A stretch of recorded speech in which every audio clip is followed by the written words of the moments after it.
A plain gray background fills the entire frame with no visible content, text, or distinguishing features.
Ladies and gentlemen, will you please clear the performance area?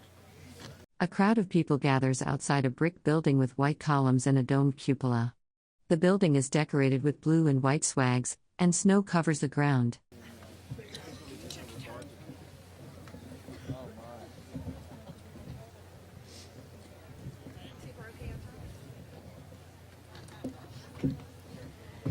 Good morning, ladies and gentlemen. The United States Army Military District of Washington is proud to present the Old Guard Fife and Drum Corps. The first mention of an American Army musical organization is contained in a reference to the celebration held after Ethan Allen and his Green Mountain Boys captured Fort Ticonderoga in May of 1775. The organization that performed at this celebration was a Fife and Drum Corps. The 3rd United States Infantry, the Old Guard, the Army's official escort to the President of the United States, organized the Old Guard Fife and Drum Corps in 1960 for its official ceremonial functions and to revive our country's musical heritage. The Corps performs for visiting dignitaries and heads of state at the White House and throughout the nation's capital. In addition, the Corps travels extensively, averaging nearly 2,000 performances annually while serving as a goodwill ambassador for the Army, across the nation and abroad.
A nighttime outdoor gathering with multiple people standing in darkness.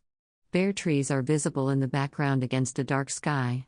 The scene is poorly lit and silhouetted figures are difficult to distinguish in detail. March musicians have played an integral part in our country's military history. During the Revolutionary War, they were used as the voice of the commander, issuing and relaying commands in the camp and on the battlefield. Fifes and drums were the prevalent military instruments of the period. However, there was some use of trumpets by mounted units, and the bugle gained prominence later in the 19th century. Especially when groups of musicians gathered together, the most proficient drummer was chosen to lead the unit, hence the title drum major. The drum major of the Corps wears a light infantry cap and issues silent commands to the espontoon, an 18th century weapon. Listen now as the Corps features the A person in a red coat holds a large flag or standard while standing on an outdoor plaza in front of a white building with columns. Several other people in red coats stand nearby.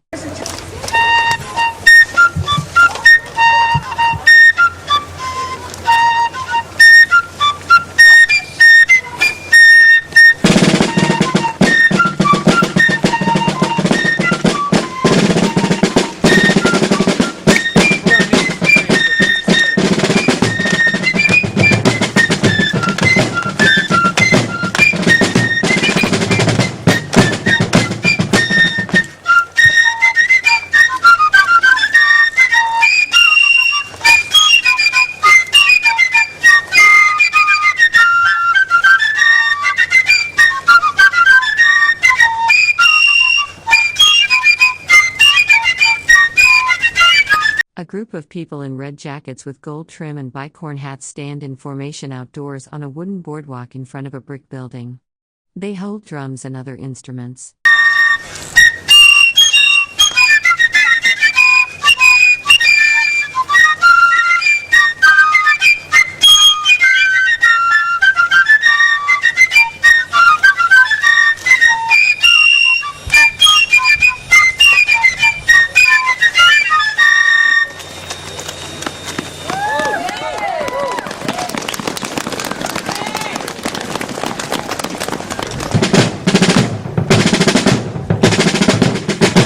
A person in red clothing plays a drum with white drumsticks. The drum has red panels with dark sections and white trim. Another person stands nearby wearing white headwear.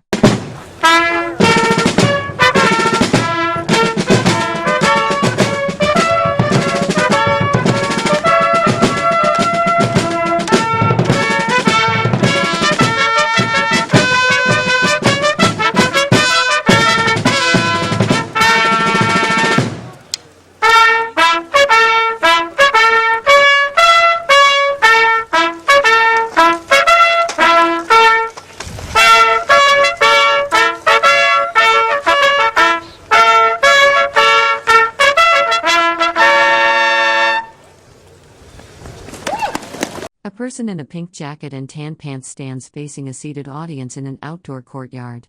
Bare trees and building structures frame the scene. Several people sit in chairs listening.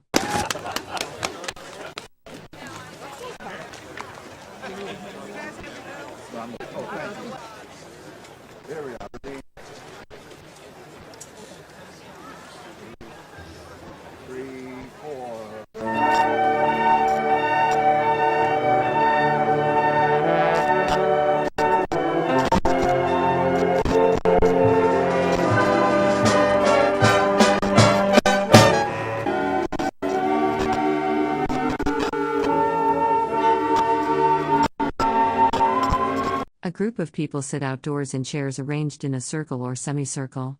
Several hold papers or documents. Bare trees and evergreen branches are visible in the background. The setting appears to be a public gathering or presentation space.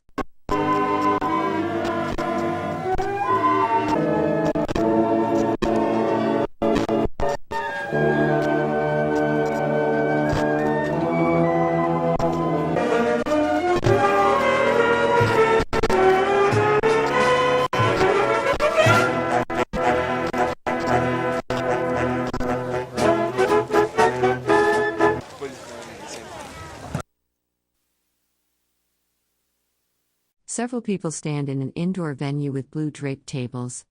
A person in a brown coat faces another person wearing a blue jacket and hat.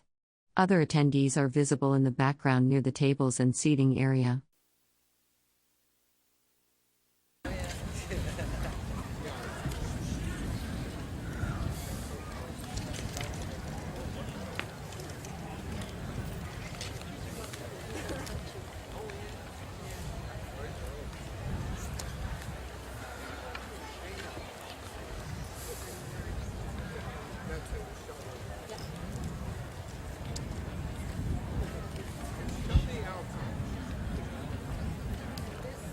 A person in a dark jacket speaks at a wooden podium with a microphone.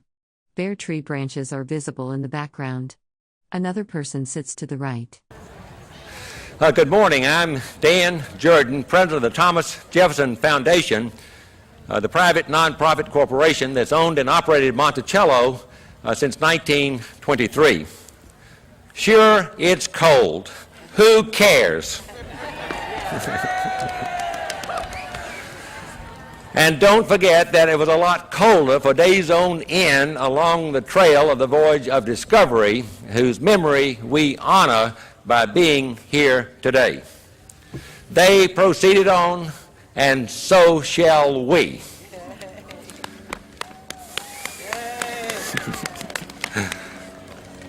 It's my pleasure to welcome you to Monticello, where the journey began, and to the official commencement of the National Lewis and Clark Bicentennial Commemoration.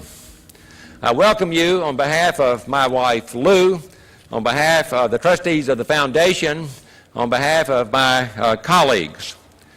Since 1998, the foundation has been planning for the bicentennial. Our goal was to have an all-American program,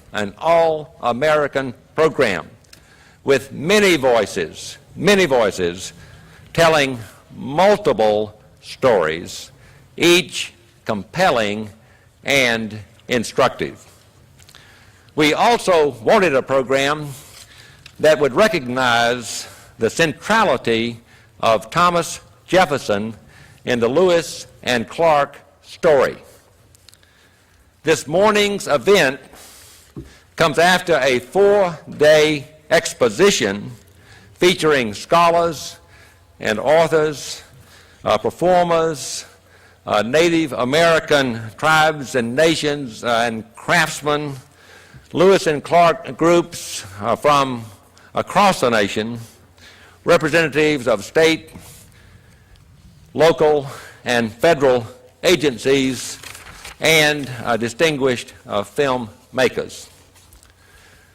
We believe this is the largest Lewis and Clark gathering since Lewis and Clark wintered with the man dance.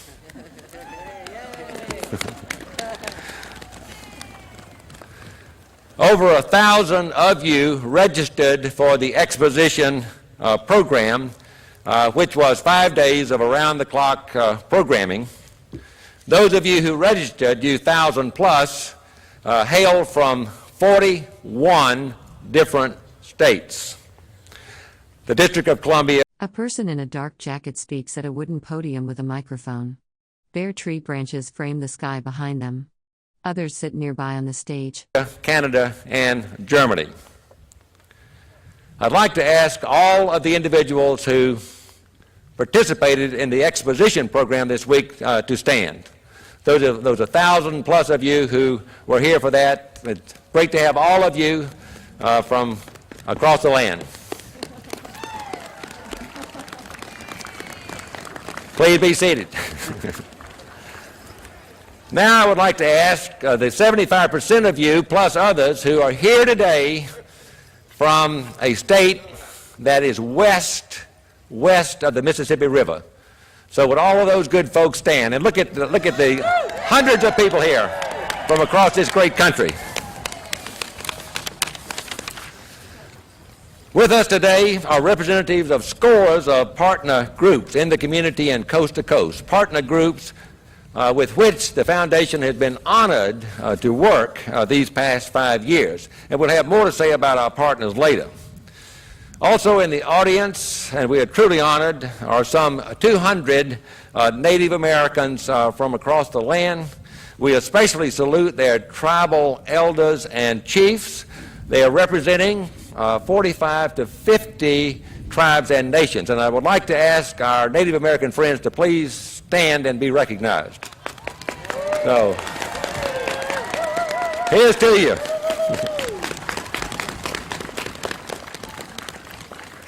We at Monticello think that teachers are the most important people in America.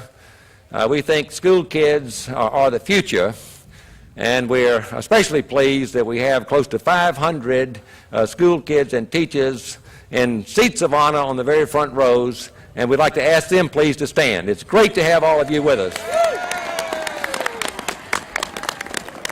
Thank you. I'd be remiss if I failed to acknowledge the presence of some lenders to our exhibit, consultants to the exhibit, the Native American artisans who did the extraordinary objects that are now on display permanently at Monticello, who contributed so significantly to our landmark exhibit, Framing the West at Monticello. So I'd like to ask our lenders, our donors, the Native American artisans to please stand and let's recognize your contributions too. Great, thank you very much. We're pleased to have our friends from C-SPAN with us. They are already standing, but they are filming, and stay tuned, consult your local listings because this will be repeated on a number of times, and we hope that you'll be able to see it when you get back home. Finally, I'd like to ask, is there anyone here who has not yet stood up? If so, please stand up. Stretch. A person in a dark blazer and maroon tie stands at a wooden podium with a microphone, speaking outdoors. Bare tree branches are visible behind them against a light sky. Another person wearing a red cap sits to the left. Wait a minute. Great to have everybody. The first half of our program this morning is a salute to the expedition. And we are honored to have as our master of ceremonies for it a person long time associated with the Lewis and Clark story. Now a resident of Walpole, New Hampshire, he is one of the nation's premier experts on the Corps of Discovery.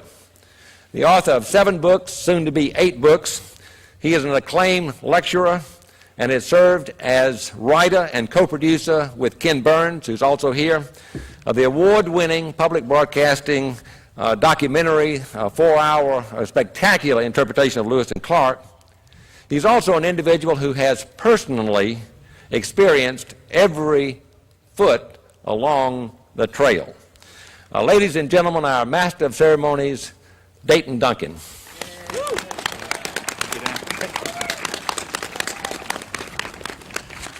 Thank you, Dan. And I think I speak for all the first group of you who stood up, who've been attending the different seminars and programs over the last week to say that Dan Jordan and Kat Imhoff and the entire staff here at Monticello have done just an extraordinary job of getting this commemoration of the Lewis and Clark and Corps of Discovery expedition off to, I think, one of the greatest starts that we could ever have hoped for. Let's have a round of applause for them.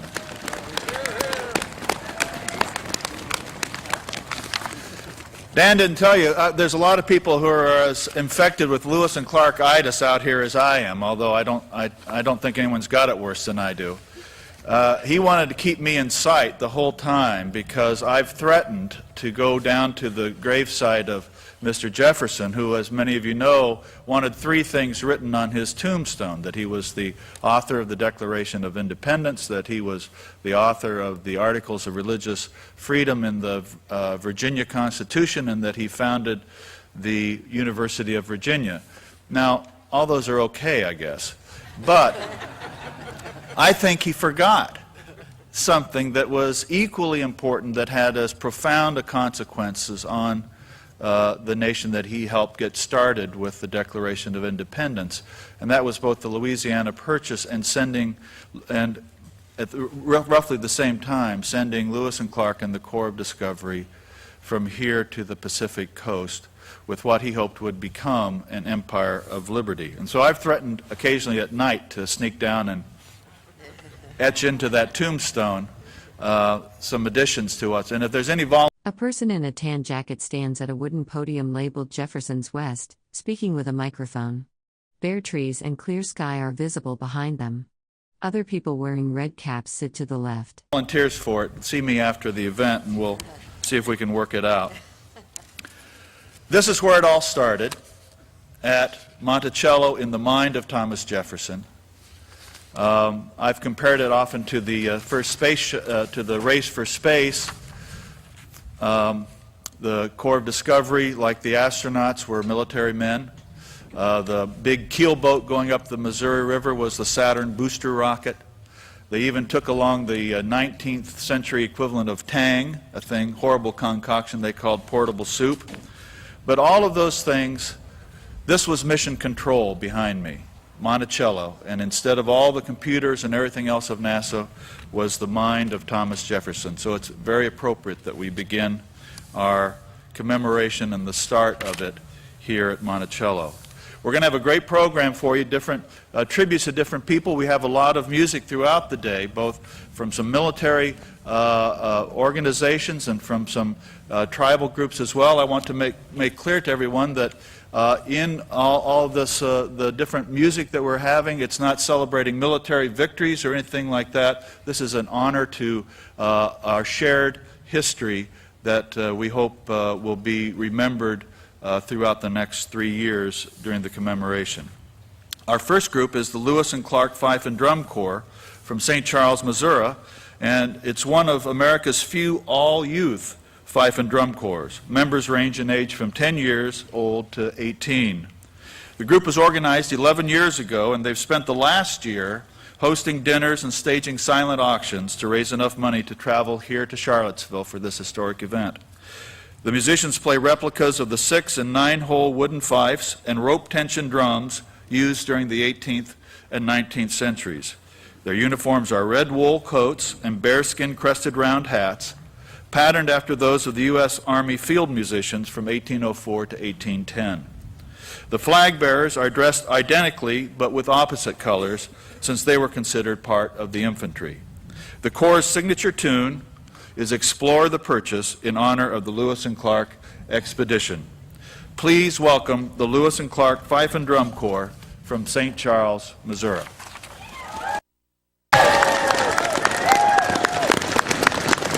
A person stands at a wooden podium on a small stage, speaking to an assembled group. Bare trees and clear sky are visible in the background. Several people stand nearby, some wearing winter clothing and hats.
A person in red clothing stands on a stage holding a red and white flag.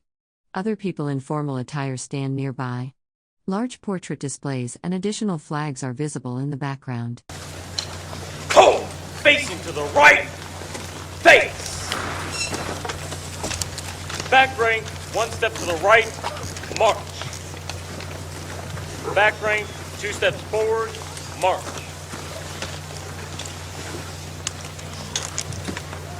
York Fusiliers, drums, roll, off.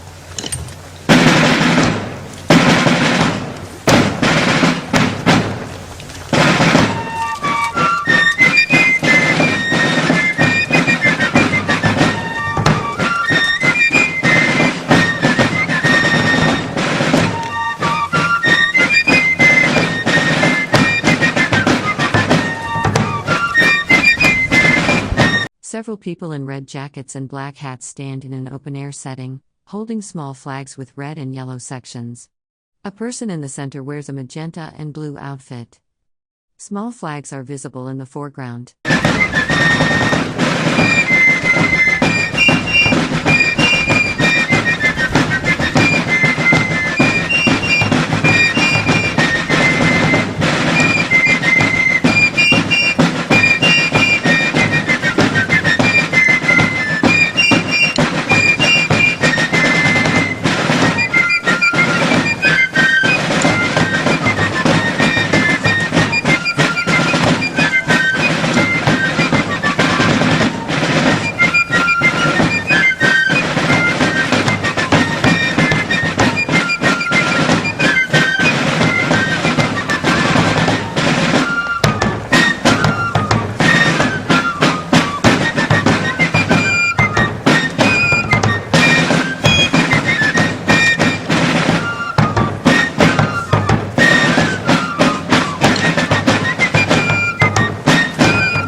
behind me.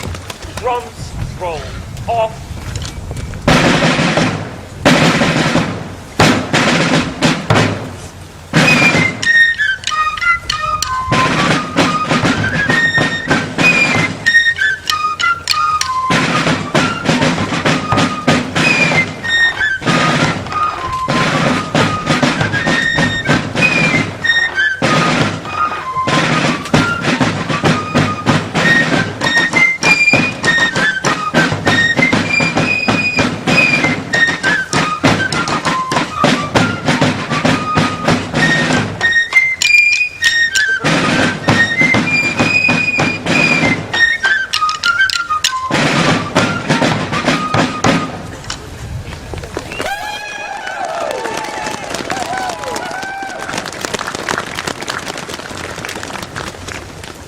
Grandfather's clock. Drums roll off.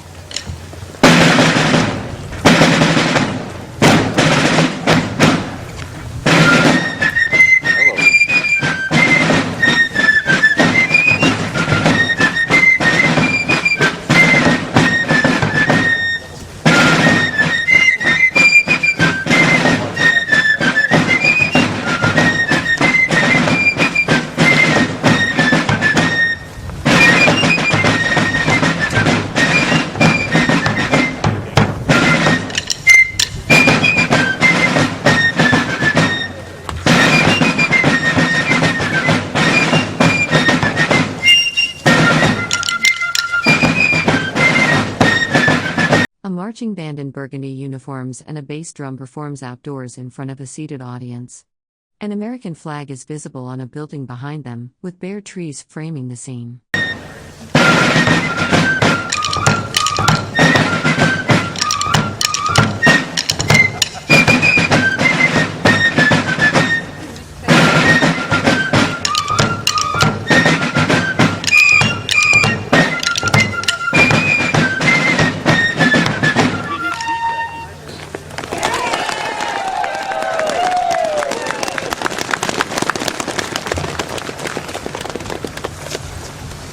Hunting pin.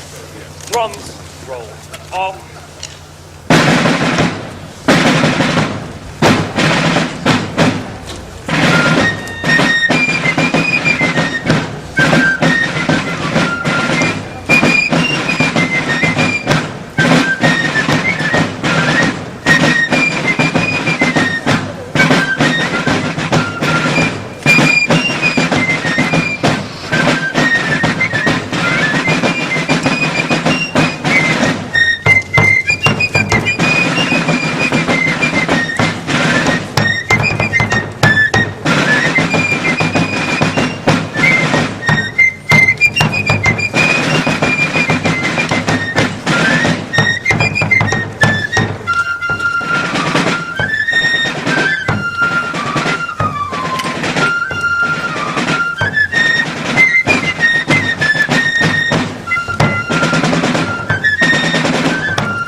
Drums off.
A crowd sits facing a stage where a marching band in red and blue uniforms stands near a podium.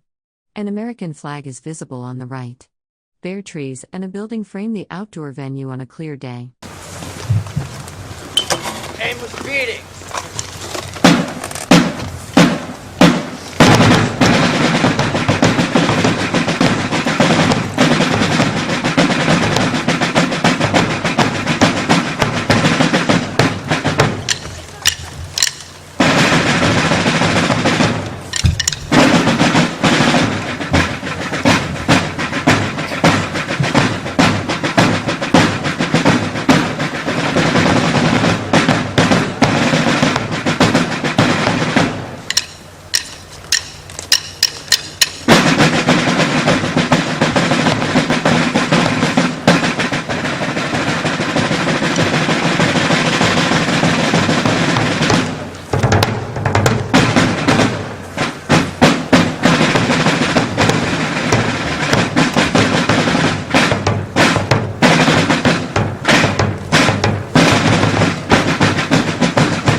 Pipes down. Cool. Facing to the left. Face.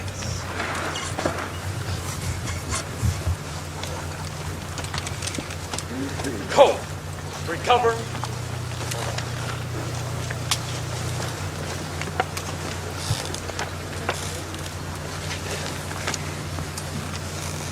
Roll off. Step off. Yankee Doodle. Counter march. Drums roll off.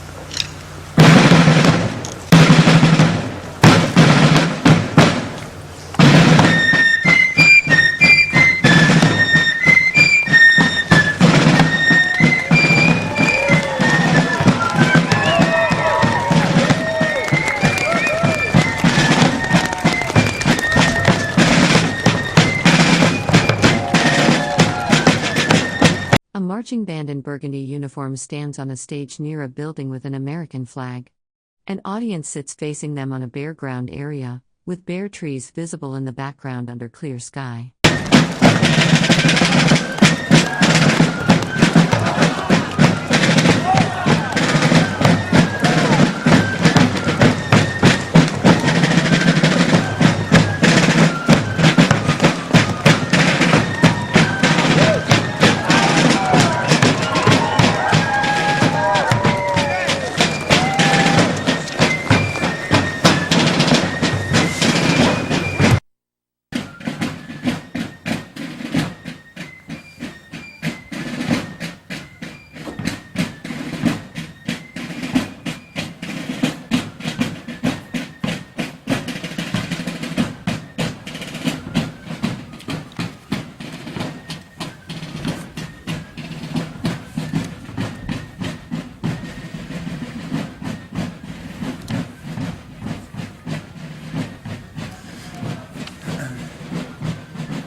I think there are a lot of proud parents from St. Charles, Missouri here today.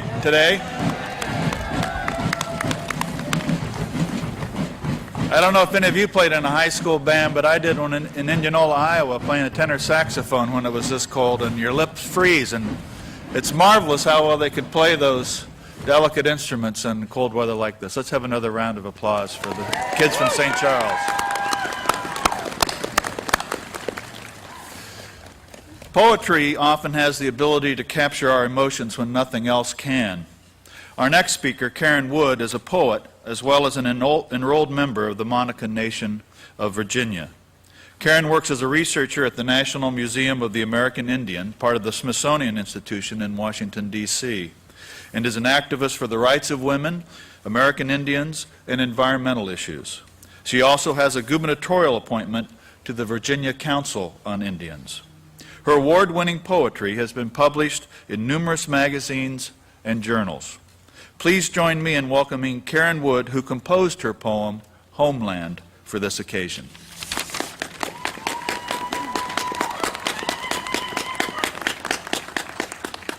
Good morning. It is my great honor as a member of the Monacan Indian Tribal Council to welcome all of you to our homeland today.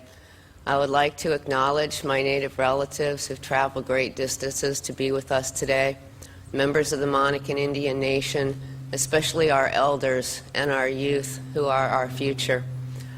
And I would like to share with you this poem that I did write for this occasion. Blue mountains encircle a prayer to the breath of the dead. Everywhere seeds are lying dormant in the ground. This is a country remembered, dogwoods and redbuds. A marching band in burgundy uniforms performs on a stage in front of a building. An audience seated in the foreground watches, with bare trees and American flags visible in the background on a clear day. Deer at a field's edge, the river roiled into its embrace of red earth. We are powerless here in the face of our love for legends of granite and shapes that gather at night. We are powerless when mountain laurel spreads stars through forests, when cedars dance with the yellow leaves falling, when hawks are crying over us. Shadows move west and then east, a circle of 200 years. On the banks of the Missouri, a man with braided hair tells himself stories and looks at the stars. He guards sacred places, 100 miles of shoreline, and he is alone when he faces the ones who would steal from those graves. They are not white men this time, but relatives robbing the spirits. He is the dust of their bones. A pale Montana woman wrestles barbed wire and drought, checking the skyline for rain. Her grandfather plowed this same ground. So she goes into it, freckled and burned by the beauty of pastures where calves graze, lavender mountains rising to the west, the vanishing outlines of wolves at twilight. And in Lapwai, the Nez Perce leader holds his hand out to the future where forgiveness lies within himself. He remembers years of winter and the chiefs who would not leave. His prayer heals a generation, a red flower's fingers uncurling. Nothing was discovered. Everything was already loved. We who embrace our Father's homeland and indenture ourselves to its seasons, its rhythms of larkspur and columbine, camas and tamarack, cottonwood, cedar, hand this love to you, whose faces rise out of the ground looking west. All the love there is, that you may hear grasses sing and become many voices of those who came marking a trail. In our tongues, we welcome the people who follow us here. Thank you very much.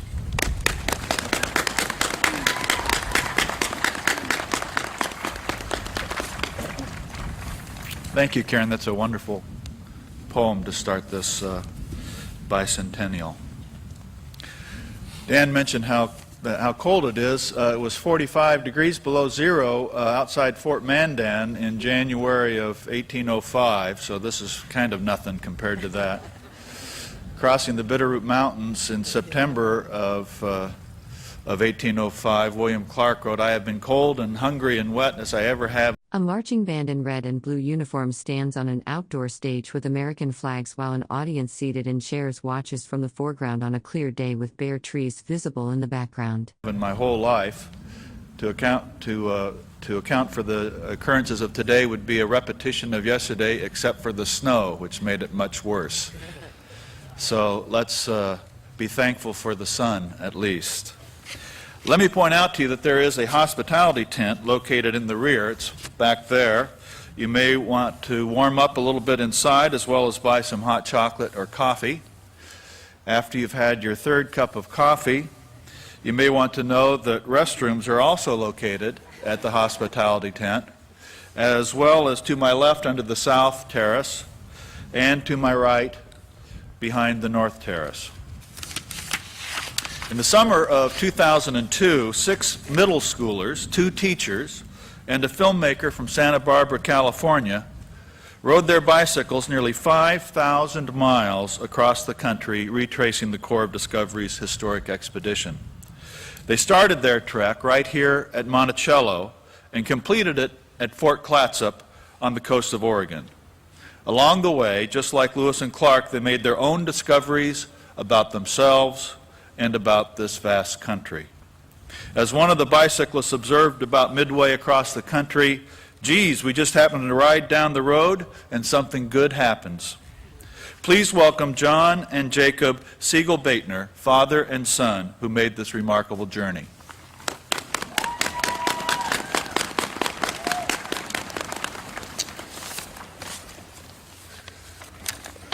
I'm one of those teachers, and when my students are kind of dozing off in class while we're studying Lewis and Clark and the Corps Discovery, my favorite quote about the cold happened at Fort Mandan. I teach middle school, and I'm not going to repeat it because I may get removed from the stage, but it's a description about when they had to go use the courtesy tent, the quickness with which they had to relieve themselves. Look that up sometimes, you guys, and I think you'll understand. Just over a year ago, in a small auditorium, 30 families sat silently as I played the opening scene from the journey of the Corps of Discovery. I smiled as Ken Burns played the same scene the other night to introduce his film to another auditorium full of families. My first words when the lights went up at my presentation were, "Enough for the romance. Let's get on with reality." I went on and on for over an hour describing the endeavor we would call. A marching band in red and blue uniforms stands on a stage with an American flag, while an audience seated in folding chairs watches from below. Bare trees and a building are visible in the background. The journey of the Corps of Rediscovery. Finishing my meeting with the words, "It will surely be the greatest adventure of our lives." You could have heard a feather drop. 6 months ago today, that Corps of Rediscovery, Hannah, aged 14, Roxy, 12, Lincoln, 13, Cameron, 13, Brett, 20, going on 13, my wife and at least co-captain Lynn, our sons Jacob, 14, and Isaac, 12, and I pedaled up this mountain, same road you came up in the bus, and we got to ride our bikes right across this lawn, Thomas Jefferson's lawn. We rode our bikes across Thomas Jefferson's lawn. Unbelievable. Never in my wildest dreams. I've gotten kicked off way lesser lawns than this. Across this lawn to receive a satchel full of dozens of peace medals. Dan Jordan asked us to present them to kind strangers who we hoped were out there along the river to help us along our way. Just like Lewis and Clark in the original Corps of Discovery, Dan said. 2 months ago, today, that Corps of Rediscovery, having pedaled 5,000 miles, rode home to the sea, having long since run out of medals.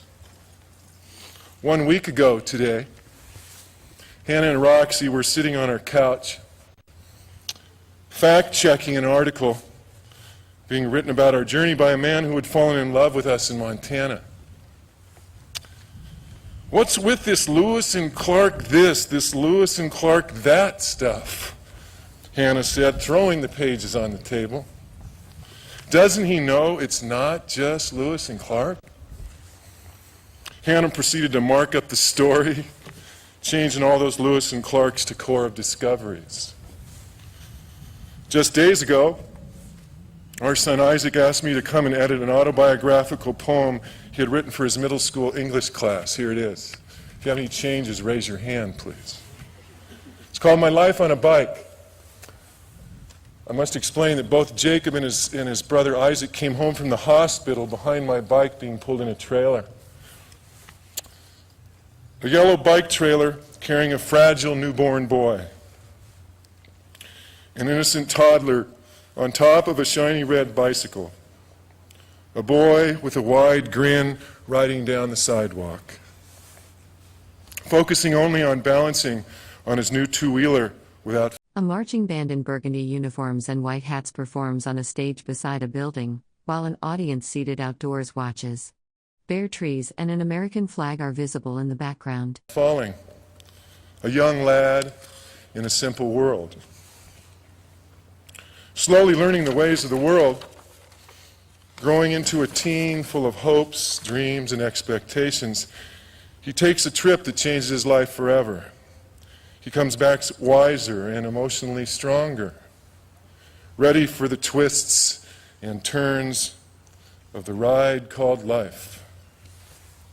I couldn't touch it. All I could do was apologize for getting his keyboard wet. And these past 2 days here, Jacob, he doesn't want to say a thing today. He's so scared. This is way worse than riding your bike 5,000 miles. Jacob, representing his corps and all his new friends out along the river, time and time again would lean over to me or tug my arm. "Hey, Dad," he would whisper. "I know the smell of sweet grass burning." "Hey, Dad." I remember when we went through that big sandy place Ken Burns is talking about. "Hey, Dad, I know how to pronounce," how's it, Jacob? Kamei. Been there. Beautiful place. I'm coming to that bed and breakfast next time you talked about. Hey, Dad, I bet that man making the movie about York would like to meet the York doll Roxy carried across the country. Hey, Dad, remember when we all got a chance to vote at the mouth of the Columbia? Hey, Dad, you mean people didn't always give credit to everyone who made the journey possible? Duh. Mr. Jefferson said, "The work we are now doing is, I trust, done for posterity in such a way that they need not repeat it. We shall delineate with correctness the great arteries of this great country. Those who come after us will fill up the canvas we begin." Mr. Jefferson, pardon me, but I must disagree. I learned from the Umatilla along the Columbia that they have no word for art. One doesn't just fill up a canvas. The canvas, the hide, the gourd, the sand become beads, the earth become namipu, aren't just materials or colors, but spirits deserving respect. Despite 200 years of filling this great canvas, we still haven't learned that. A large outdoor gathering with many seated spectators wearing winter clothing. A marching band in red and blue uniforms stands on a stage near a building with American flags visible. Bare trees line the scene on a clear day. Mr. Jefferson, 6 months ago today, 6 young explorers rode their bicycles off this lawn in hopes of repeating and rediscovering a great land. The lessons they learned, the new way they walk this earth. Well, you heard Isaac's poem. Mr. Jefferson, I would hope that all of us here today, all of us, will leave your lawn with that same spirit. This nation needs to travel the river again. and again and again and again.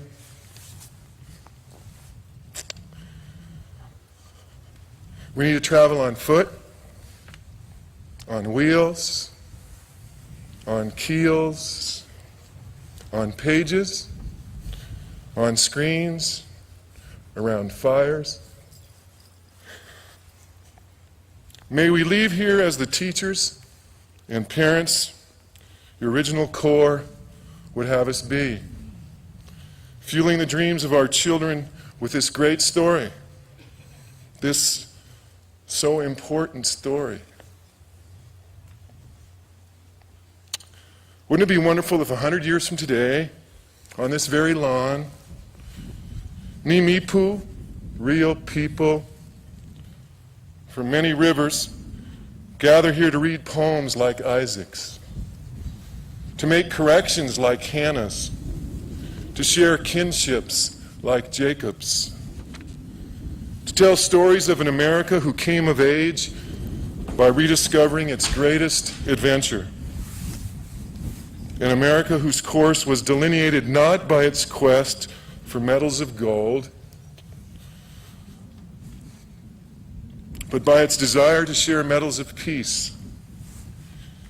An America who didn't just fill the canvas, but embraced the canvas with the love and respect it deserves. Thank you very much.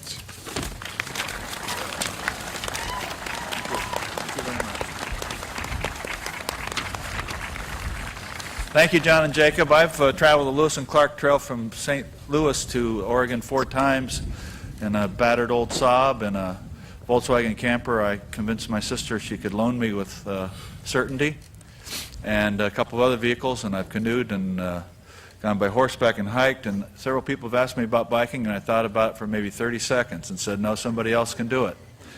And I'm glad they did. The Corps of Discovery included men from every part of the young nation, carpenters and blacksmiths and A marching band in red and blue uniforms performs in an outdoor plaza. An audience of bundled spectators sits facing them, with bare trees and a building with American flags visible in the background. tailors, soldiers, and woodsmen from New Hampshire, Pennsylvania, Kentucky, and Virginia. Men born in Germany and Frenchmen from Canada. 3 members were the sons of French fathers and Indian mothers. Also on the journey was William Clark's African-American slave, a man known by the name of York. Next on the program are 2 gentlemen who know the most about him, Ron Craig and James Holberg. Ron Craig is a filmmaker and author who lives in Portland, Oregon. He has produced a 1-hour documentary about York and has recently finished a children's book about him as well, both designed to shed light on York's rightful place in history. Jim Holberg is the curator of special collections at the Filson Historical Society in Louisville, Kentucky, the state's oldest privately supported historical society. Jim specializes in the history of Lewis and Clark and writes and lectures extensively on the subject. He is the editor of the book, Dear Brother, Letters of William Clark to Jonathan Clark. Please welcome Ron Craig and Jim Holberg.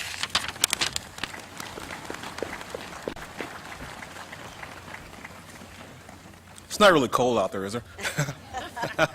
Turn up the heat.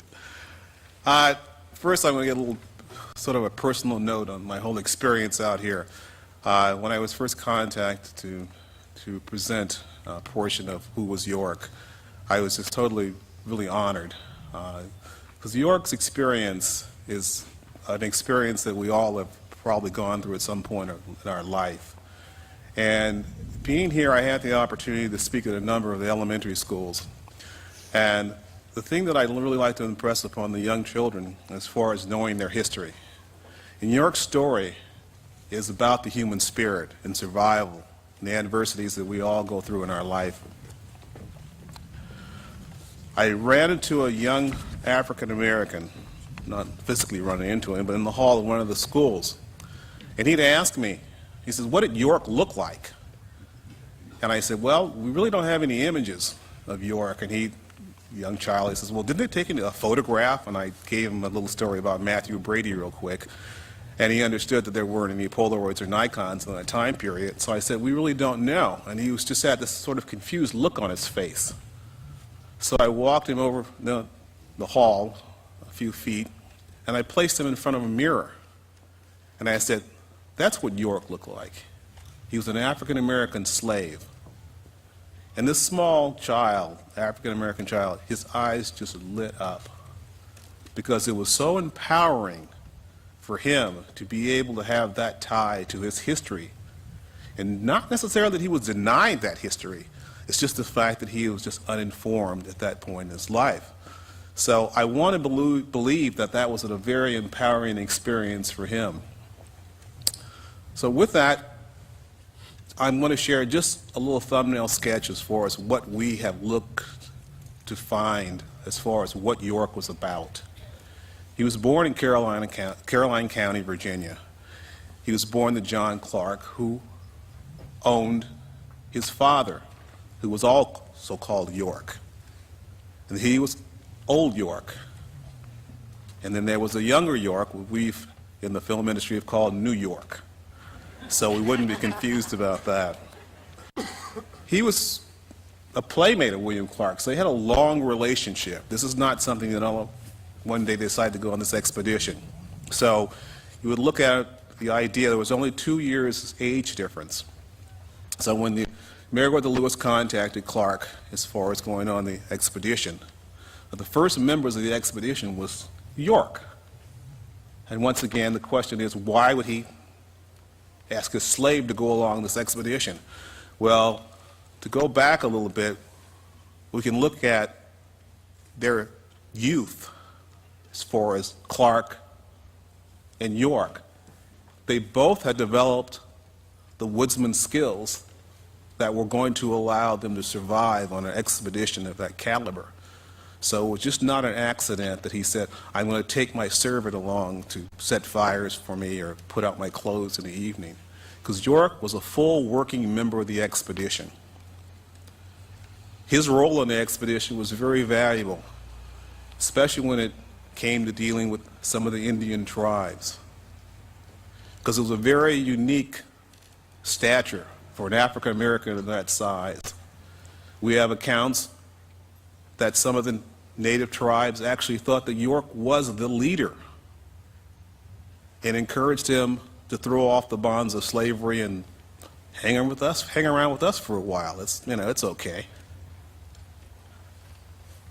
Along the trail, there were a number of encounters where York's presence, along with Sacagawea's presence, they were able to make inroads into certain areas that they had never ventured before. So we have, once again, York's importance on the expedition.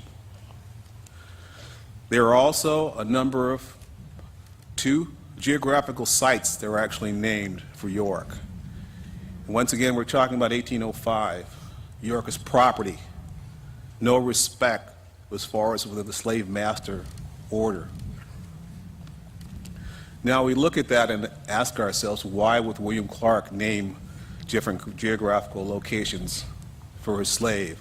Well, they were a bit more than just slave and master. As I said earlier, they had grown up together. One of the other significant portions of the expedition was in 1805, in November, on the north shore of the Columbia River. There was a military poll, which translates to a vote in civilian dialogue. And the inquiry was made, are we going to have an encampment here on the north shore, or are we going to go over on the south shore where we may find better game and the weather would have been better? So in making that inquiry with the poll, or the vote, in 1805, York became the first African-American slave of record to vote, another 60 years prior to emancipation. Along with that vote, Sacagawea was inquired as far as what her preference was.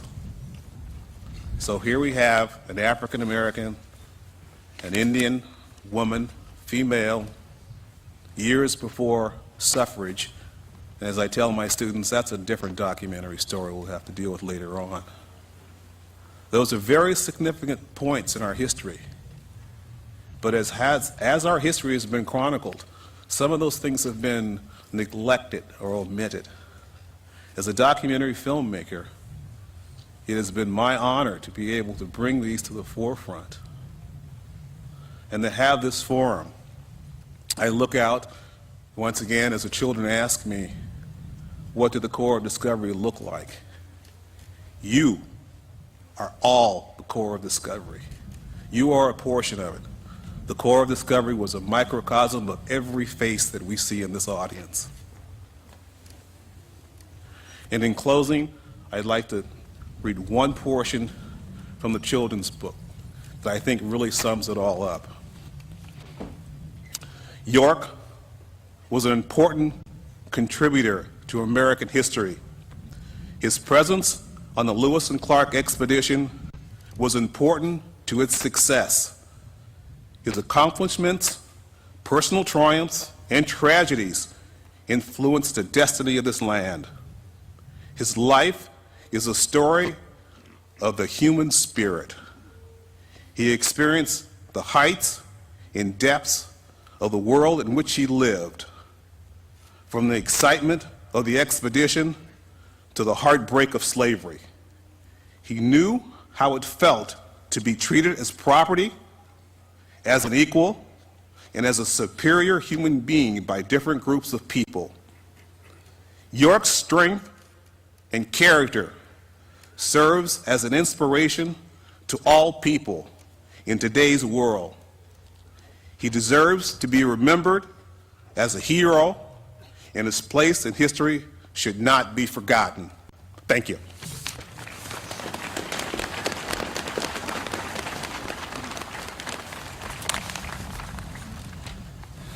Well, as you've heard in Ron's remark, the history of America is replete with examples of the important contributions that African Americans have made.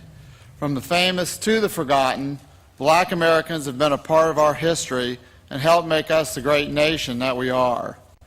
It is particularly fitting that we honor that African American, York, here today as we officially begin the bicentennial of the Lewis and Clark expedition. A slave from birth, his mission during and after the expedition was to be the faithful servant of William Clark. But York, of course, was much more than that. He had grown up on that Kentucky frontier. He had learned to hunt and to track. He was an experienced traveler by both horse and boat, even before the expedition. When William Clark accepted Meriwether Lewis's invitation to join him on the journey to the Pacific, he undoubtedly gave little thought to York going along. Of course he would. He had the same skills and abilities as many of the other men who were selected for the expedition. The shared dangers and hardships of the journey earned York a level of equality with his white companions that he had never experienced before.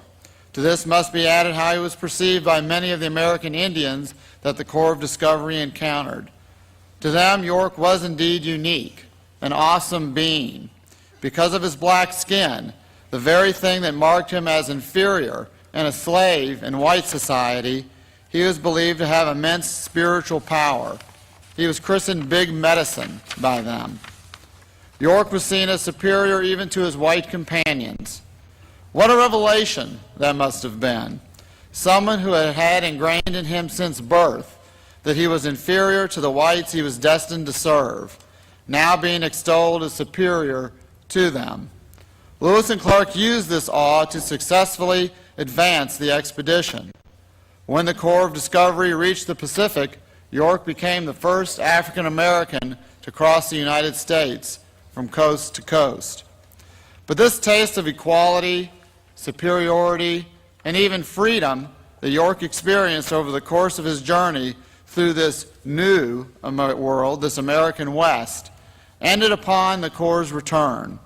York was brought crashing back down to his old world, a world of inferiority and subservience, a world where he was ordered to perform his duty as a slave.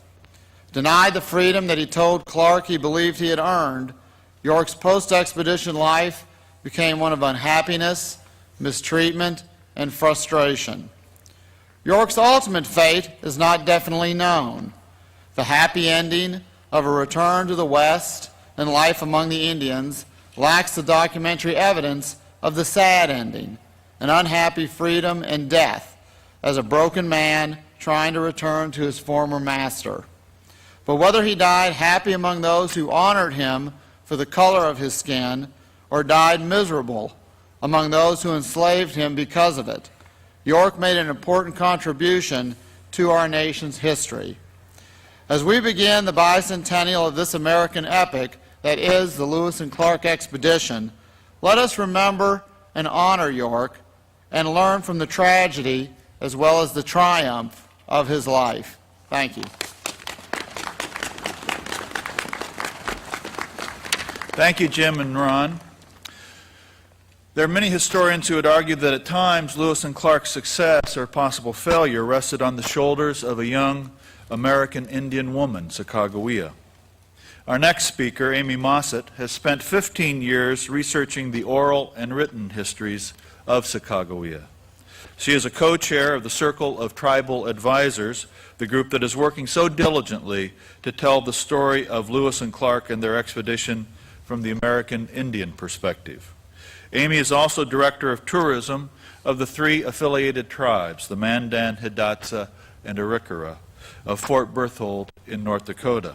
I've had the great pleasure at a number of Lewis and Clark events to meet Amy during the last few years, and including one time I remember when the final design of the Sacagawea golden dollar coin was presented to representatives of the 3 affiliated tribes at the reconstruction of their people's earth lodges near Bismarck. As she talked that day, a magnificent bald eagle began circling in the sky over the Missouri River as if it too wanted to listen to what she had to say. Please welcome Amy Mossett.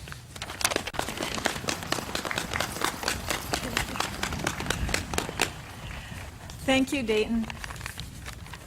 I am a descendant of the Mandan and Hidatsa, the people who welcomed Lewis and Clark into our homelands in the fall of 1804 and taught them some important lessons before they began that journey to the West, the West that was unknown to them. I have lived my entire life on the northern plains in North Dakota. And today, as I stand here before all of you, I'm not sure how you feel, but I am so cold. But I'm so honored to be here to pay tribute to Sacagawea. She's an incredible woman, and she has become such an important part of my life. Sacagawea, not so much a guide, but more an interpreter and a symbol of peace. I think of her so often as this nation's first ambassador, first woman ambassador for the Northwest Corps of Discovery. This young woman, this young American Indian woman, has become the most celebrated woman in American history. When you travel across this country, you will find there are more landmarks, statues, mountains, rivers, streams, parks, schools, women's organizations, businesses named for this woman than for any other woman in American history.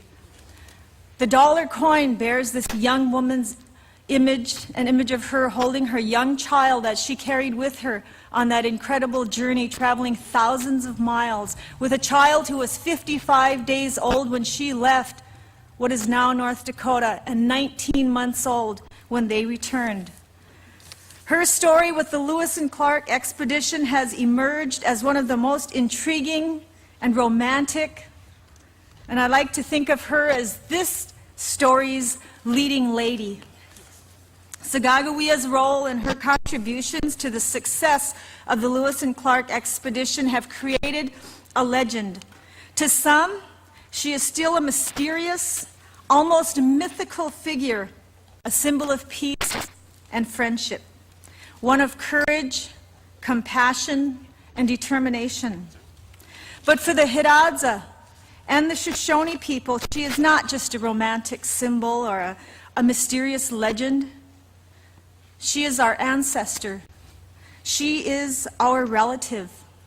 She lived among us, she walked among us, she loved, laughed, and learned among us. Her spirit remains with us. And when we speak of her always, we do so with respect and with reverence. Today we are honored and so pleased that as this bicentennial commemoration commences here in Charlottesville at the home of Thomas Jefferson, once again the contributions and the role of Sacagawea are being acknowledged and recognized. Sacagawea continues to take many of us on a journey, on an incredible journey.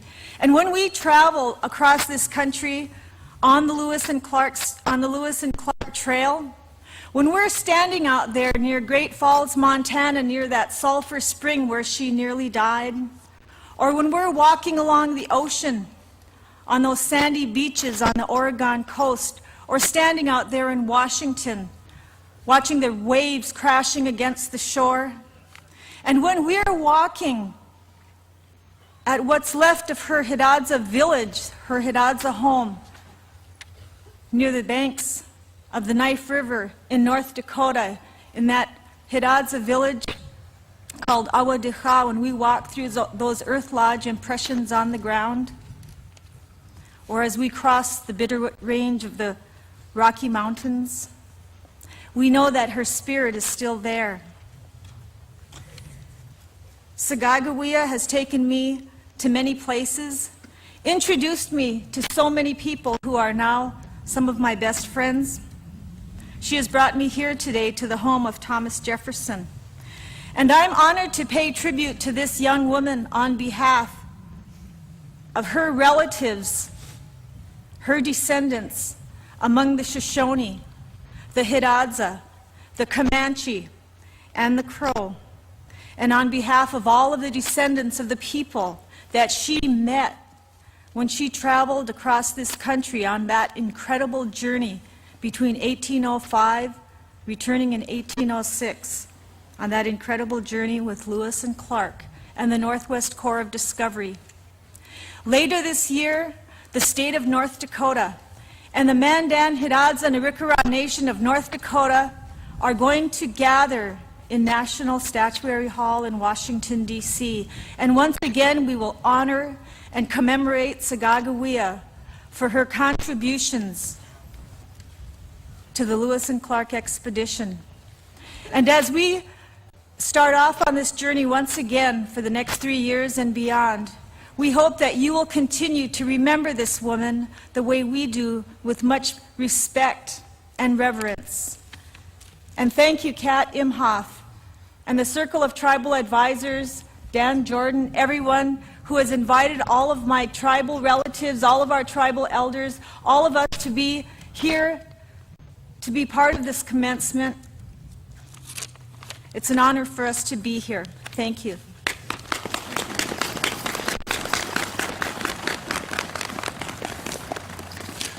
Thank you, Amy. Sacagawea was obviously the most famous American Indian that we think of with the Lewis and Clark expedition, but there were so many others.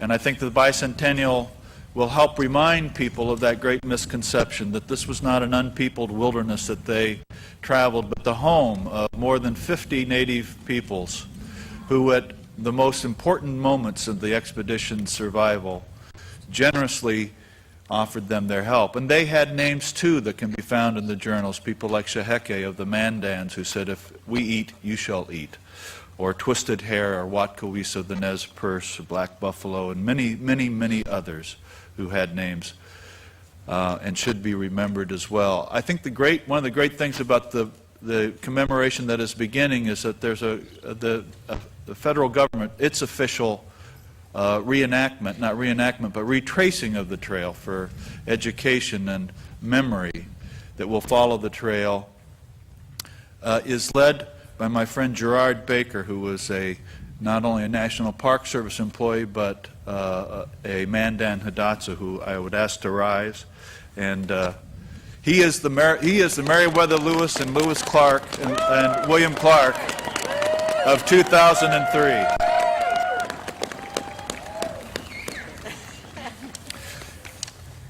You may have noticed some of these shaggy dogs circling among you today. They're Newfoundlands, the same breed of dog that belonged to Captain Meriwether Lewis and accompanied him to the Pacific Ocean and back. Lewis bought his dog, named Seaman, for $20 at the beginning of the journey and described him in the journals as very active, strong, and docile. The Indians, Lewis noted later, were impressed by what he called the sagacity of his big Newf, a very smart dog. Seaman's adventures are chronicled numerous times in the journals: encounters with an angry beaver, catching an antelope, barking at grizzly bears prowling nearby at night, and scaring off a buffalo bull that stampeded into the camp and nearly trampled some of the men. Of course, like everyone else, Seaman suffered on the journey. His paws were punctured by prickly pear cactus, and his eyes and ears were the frequent targets of swarms of mosquitoes. Lewis even named a stream in central Montana Seaman Creek in his honor. As some of you know, as they went down the Columbia, the men of the expedition wanted meat instead of the salmon that was teeming all around them in the river. But there was little game to be found, so the captains purchased dogs from the local tribes, and by my count, the men consumed at least 250 of them on their journey. Big as he was, Seaman, however, was apparently never considered a candidate for dinner. The last specific mention of Seaman in the journals is at the Great Falls of Montana on the return trip, being plagued again by mosquitoes. "My dog even howls with the torture he experiences," Lewis said. Because Seaman isn't mentioned again, we can't say with absolute certainty what happened to this active, strong, docile, and very loyal member of the Corps of Discovery.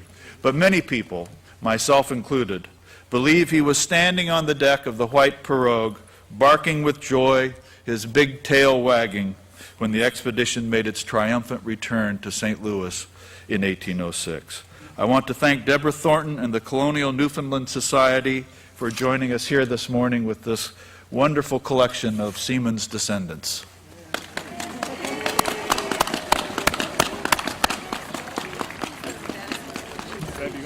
I've mentioned that the hospitality tent at the end of the west lawn. There's a second warming tent on my right, behind the north terrace, if you need to warm up a bit.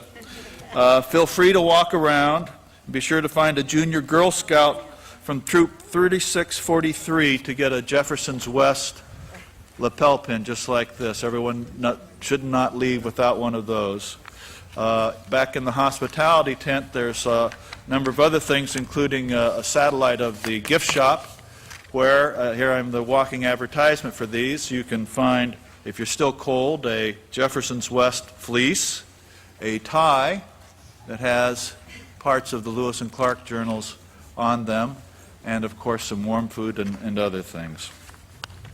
The Old Guard Fife and Drum Corps of the U.S. Army is the only unit of its kind in the armed services. As you will see, this 69-member corps parades in uniforms similar to those worn by Continental Army musicians back in the days of the American Revolution. Musicians are using 11-hole wooden fifes, handmade rope tension drums, and solid brass bugles, all replicas of the instruments played during the late 1700s. The Old Guard performs at all White House arrival ceremonies and presidential inaugurals, as well as hundreds of other state and military ceremonies yearly. The Old Guard Fife and Drum Corps was created in 1960 and is assigned to the 3rd U.S. Infantry at Fort Myer, Virginia. It's my pleasure to present the Old Guard Fife and Drum Corps.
Let's have another round of applause for the Old Guard Fife and Drum Corps.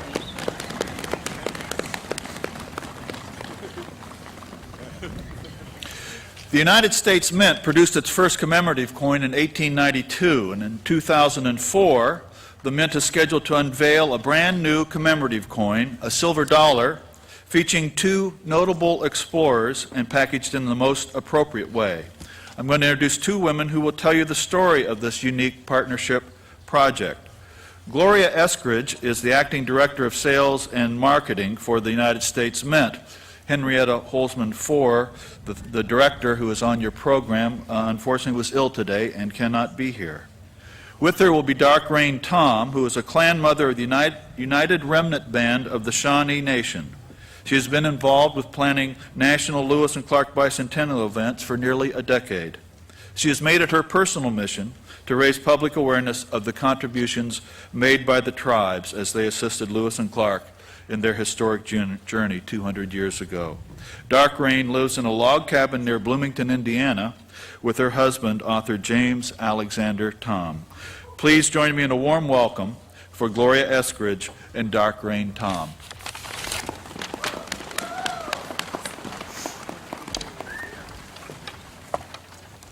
Yes, it is my pleasure and honor to represent the United States Mint during this historic commemoration.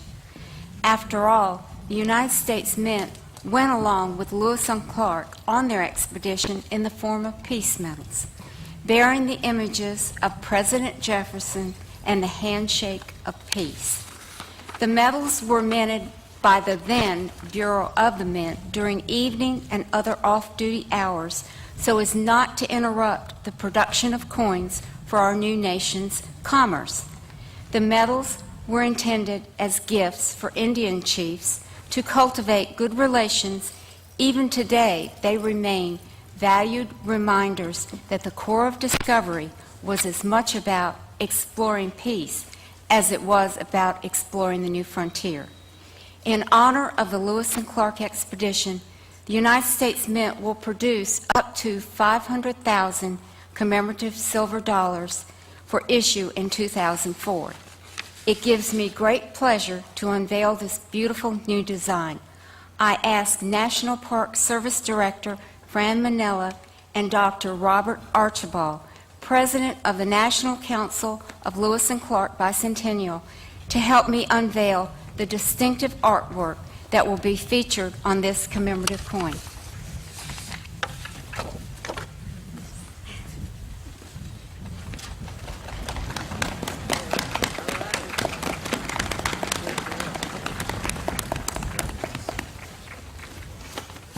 You'll be hearing more about that later. The obverse, that's numismatic jargon for the head side of a coin, bears the likeness of Meriwether Lewis on the left, with a rifle in his right hand and his journal in his left. William Clark is on the right, gesturing expansively toward the horizon. The reverse of the coin bears two feathers, symbolizing the important contributions of the many Native American tribes they encountered along the way. Contributions critical to the success of the mission. The 17 stars symbolize the states in the Union at the time of the expedition. The small replica of the reverse of the peace medal reminds us of the journey's purpose of discovery through friendship. A portion of the proceeds will go to the National Council of the Lewis and Clark Bicentennial and to the National Park Service to support the commemoration. In addition, the United States Mint is very pleased to have entered a unique partnership with the Circle of Tribal Advisors to produce parfleck rawhide or brain-tanned beaded leather pouches for 500,000 of the coins. The artistry is passed down from generation to generation and is as unique as the tribes themselves. We are fortunate to have two of the artists here with us today. Let me invite Manuk May Hildebrand of the Shawnee Nation's United Remnant Band of Ohio and oral medicine of the Standing Rock Sioux tribe of South Dakota to unveil these historic pouches. So I ask them to join us.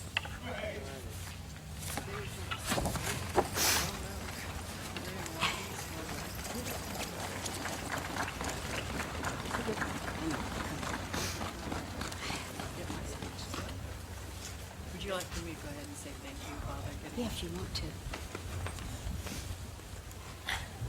While they're coming, I just wanted to say a great thank you, especially to the U.S. Mint, who included the tribes in their design, in their thought concept, and also in being beneficiaries of the proceeds.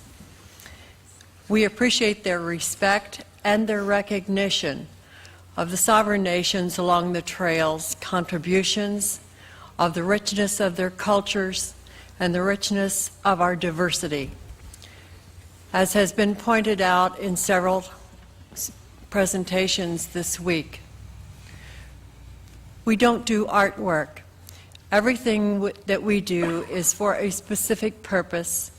There is nothing that is made that, to our way of thinking, does not take part of a life and take with it spirit.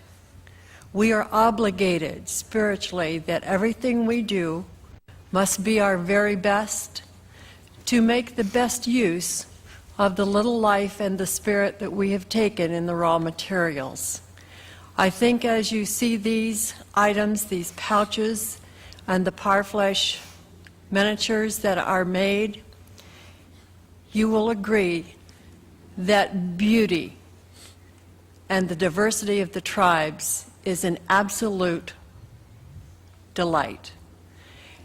We are so pleased, especially that the proceeds, or a portion of the proceeds, will be going to the language preservation project. They are developing a program which will enable the tribes along the trail to help preserve their language and to teach it on all levels. This is a fantastic thing because the language is what identifies us.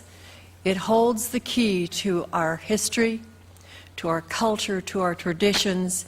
This is how we pass on who we are and help us to remain who we are. And we thank all of you for all your contributions for making this happen. And wait till you get a peek at these. Buy two, don't just buy one. Buy one for you and one for your friends, because these are beautiful items, and we truly thank you all, and especially the Mint. Thank you. Appreciate it.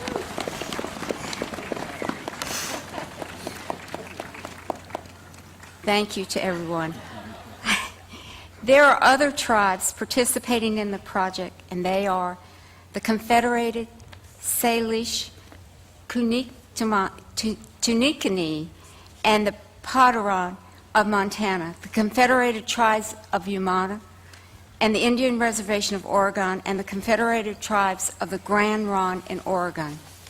Certainly the artists and their pouches represent the rich cultural and geographic diversity of the First Nations Lewis and Clark encountered along their journey. To better explain the significance of this project, and you've already heard from Dark Rain Tom, who once again is a noted author, Council of Tribal Advisors co-chair for the Eastern Region Ohio River Tribes, the Water Panther clan mother of the Shawnee Nation United Remnant Band. And I do want to thank them. It is a beautiful project, and we are very excited at the United States Mint to be able to help in this way. So I thank everyone.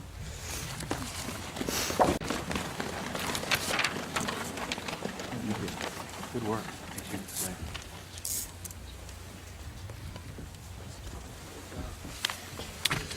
The story of Lewis and Clark is also a story of one of the great friendships in American history.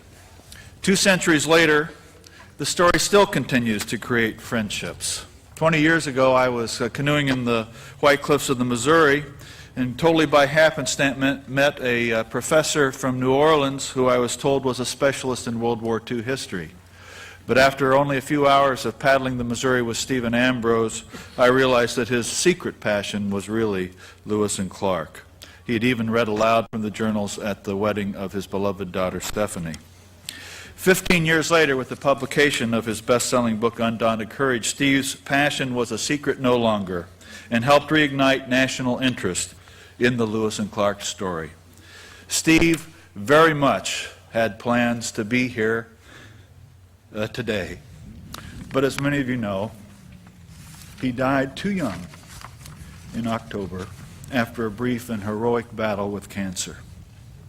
Here to offer a tribute to Stephen Ambrose is another good friend of his, a storyteller who has had a similar impact on Americans' renewed interest in their nation's history. For 20 years, Ken Burns' documentary films for PBS have inspired millions upon millions of viewers and have received Oscar nominations, Emmy Awards, and many other honors. His multi-part series on the Civil War, baseball, and jazz became television landmarks. And among the many other American stories he has brought to life on the screen are documentaries on Thomas Jefferson and, of course, Lewis and Clark. As Steve Ambrose himself said in his own inimitable way, more Americans get their history from Ken Burns than from any other source. Please welcome my friend and co-captain, Ken Burns.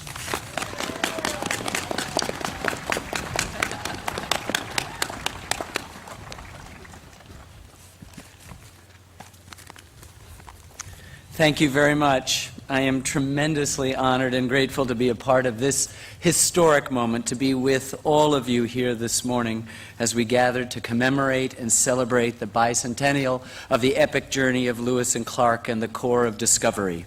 It is, of course, entirely appropriate that we do so here at Mr. Jefferson's doorstep, for it was his soaring, prescient genius that turned the attention of his young country westward, changing us forever, helping to create the continental nation many felt was our destiny, leaving us this wonderful story of the two utterly different, endlessly interesting explorers and their brave crew that now commands our attention this morning.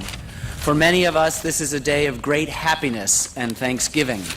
We are grateful for this opportunity to remind ourselves again why we agree to cohere as a people, to rededicate ourselves to the best aspects of the Lewis and Clark story, the best aspects, therefore, of ourselves. We rejoice in the new possibilities of reconciliation with the many native cultures that were forever changed by this, at times, bittersweet expedition. And we are excited by the thought that this celebration might galvanize a new respect for the land Lewis and Clark first claimed for the United States, a once pristine landscape now severely tested by the progress Lewis and Clark helped to usher in. Most of all, we are thankful for the stories, the wonderful stories, the stories of us, and for the incandescent ideas those stories foster and nurture in the breast of each of us here, making us better stewards of the land, insisting that we strive to repair the damage done to others. As we inaugurate this new Corps of Discovery and the 3.5 years of celebrations and commemorations we all look forward to, let us take a moment to remember one who will not be making this journey with us this time, our good friend, mentor, and fellow traveler in the business of history and America, Stephen Ambrose. This great and generous man has passed away, leaving a gulf in the historical world that will not soon be filled. We will no longer have the machine gun staccato of his rough voice, bringing to life his unique vision, dramatic storytelling talent, and passionate enthusiasm for this remarkable republic. Steve's greatest love was, of course, the story of the Lewis and Clark expedition. I have had the supreme privilege, as many of you have also had, of spending nights with him out along the trail as he regaled us with those wonderful, wonderful stories, read from those mesmerizing journals, and inculcated all of those within earshot with a passion and enthusiasm for this story. Among the many, many amazing accomplishments of the Corps of Discovery that Steve liked to extol was that across the whole treacherous journey, the Corps managed to lose only one man. How strange, then, it is to have to set off and finish this new journey minus the man who seemed to get the story best, whose magical devotion and love for Lewis and Clark thankfully at least survive in his immortal book and in the memories and best intentions of those who knew him well and loved him. For Stephanie, for Hugh, for Andy, 3 of his children who join us here this morning, we extend our deepest sympathies and best wishes. It will be difficult on the trail for you and us.